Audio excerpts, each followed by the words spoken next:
Thank you, Dr. Guraf. Thank you, Manute, for inviting me and have the opportunity to learn, because I have learned more than I can probably teach today. Today, I'm going to talk about intraoperative complications. I only have 8 minutes, so I'm going to try to make it very quick. This is my conflict of interest. Intraoperative complications are a major disaster for us. And one of the problems is we don't pay attention during surgery. We're going to pay later because they will show up later on recovery. And then we have to take the patient back to fix it. So it's, attention to the details is where the devil is. So pay attention during surgery. So first, I'm going to talk about patellar injury. Occurs in between 0.17% to 2.5%. And most of these injuries are result from avulsion from the tibial tubercle, or insertion, or direct injury while we do the surgery. Patients that are at risk normally are patients that has severe stiffness of the knees as well as patella baja. And the treatment normally occurs when we are trying to take the fat pad from the patellar tendon and we intentionally cut the patella. Normally when this happens, I use pretty much the same techniques that we use for patellar repair. I drilled a couple of holes, put 2 anchors, and then using a crack technique, I can go over the patella. When patients has poor tissue quality, we can use augmentations like the hamstring, and sometimes in revisions or primaries that has the attached completely the patellar tendon, we can use the mesh technique from the Mayo Clinic. When we have this Mayo, normally I repair like I was doing an osteotomy. And if we have a major defect, I use the mesh technique that has been previously described. Well, you use a vest over the pan technique, take a mesh going all the way up, and allows arthrofibrotic tissue to grow between the soft tissue and the mesh. And normally after surgery, I place this patient on a cast for 6 weeks, and then I transfer into a hinge brace and allow them to start motion. This technique is very important for people who does revisions and to always has in mind, because it has good outcomes reported by Dr. Hansen and Dr. Abdel at the Mayo Clinic. How to prevent this? Most of the time, patients that has previous knee scopes, it's important for us to try to detach the fat pad from the patellar tendon and then protect that patellar tendon using a corker, allow that corker to go towards the outside, and always pay attention to use the blade on a way that the sharp part is away from the tendon. Pay attention to those details, always the scalpel away from the tendon, because this is a major change outcome for the patient. And this is a paper from Dr. Salem. He demonstrated that in all scores, woman score, SF36, and knee society scores, patient underwent on the final score at 6 months post-op, and most of them reach almost 10 points of difference. This is another paper from Dr. Bryan and James Rand, who published 18 patellar tendon ruptures in TKA, and only 4 of them were successful after repair.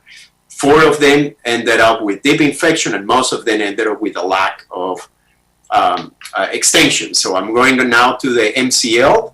The MCL is another pillar that if we have a damage occurs in between 0.7 to 8%, and most of the injuries are result from chronic injuries and iatrogenic injuries, direct damage to the mid-substance. The patients that are at risk, morbidly obese with valgus, pay attention to this patient.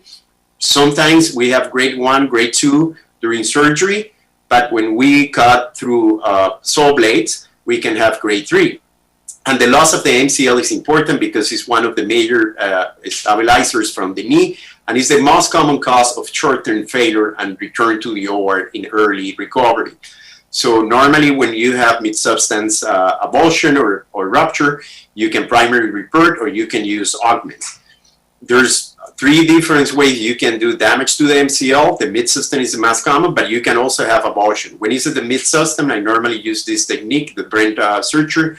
I put the knee in mid-flexion and I repair until I restore the stability of the knee.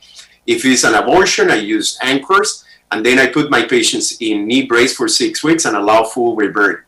There's different reports, normally, and this report from Dr. Rosenberg, without using the knee brace after surgery and allows the patient full repairing, they actually see some decrease in the rate of motion of the patient. So normally, in this population reach 120 degrees, they report 108 degrees as well, and deferral reports. Augmentation, you can use the semitendinosus or the quadriceps tendon to do free grafting, and also these reports are a little better than the ones that you only report. You can also change the liner when you have an MCL, but I want to call to the attention that conversion to a PS from a CR does not provide any restraint in varus or valgus. So if you're going to change, you have to change for a constrained liner. Normally the constrained liner is going to have a post that is higher and wider. And that normally, it depends on the company, but it can go from 2 to +3 constraining varus valgus. There's a paper, important paper for Lotke, who demonstrate that all the failures on this report were patients that were converted into the PS instead of converting into constraint. How to prevent? I use these retractors normally to prevent cutting the MCL or the LCL. When you use laminar spreader or spacers, you have to be careful not to put too much pressure. And now we're going into intraoperative fractures. This occurs up to 2.2%, more common on females, on the femoral condyle, on osteoporotic patients, AVN, rheumatoid arthritis, and stiff knees. This is a report, very important. Most of them were occurs during exposure, trialing, and cementing, as well as on the medial femoral condyle. You can use, it's also report on use of PS, constrained liner, or pins from robotics or navigation.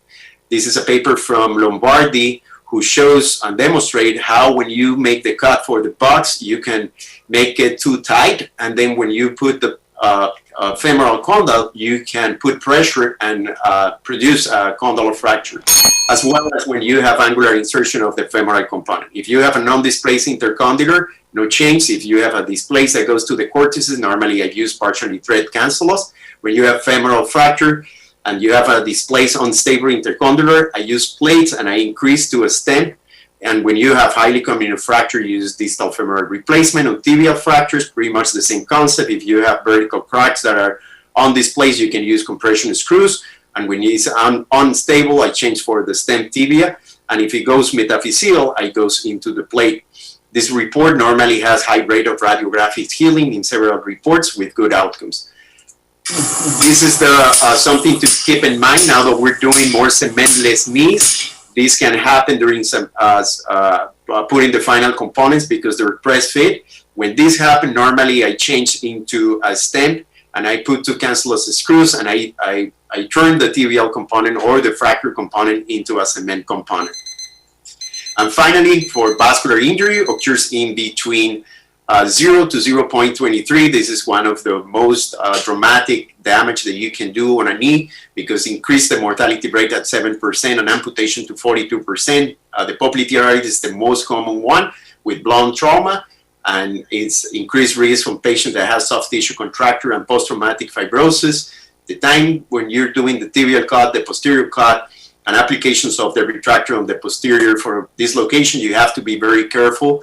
With patient that has previous fibrosis on the back, when you do this maneuver, you have to be very careful. Always remind yourself that the popliteal artery is 0.6 millimeters on extension, and it can go to 1.7 millimeters on flexion. So I always do my cut on flexion. Some people like to do mini-band bases and doing some of the cutting extension. But if you do that, remind yourself that it's more close than you expected.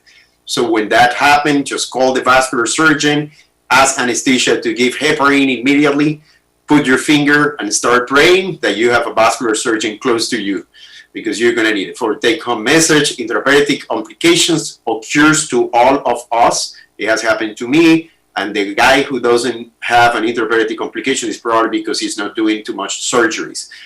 But you have to be always prepared with preoperative planning, intraoperative planning, and assessment of before closing the knee, postoperative assessment. Thank you.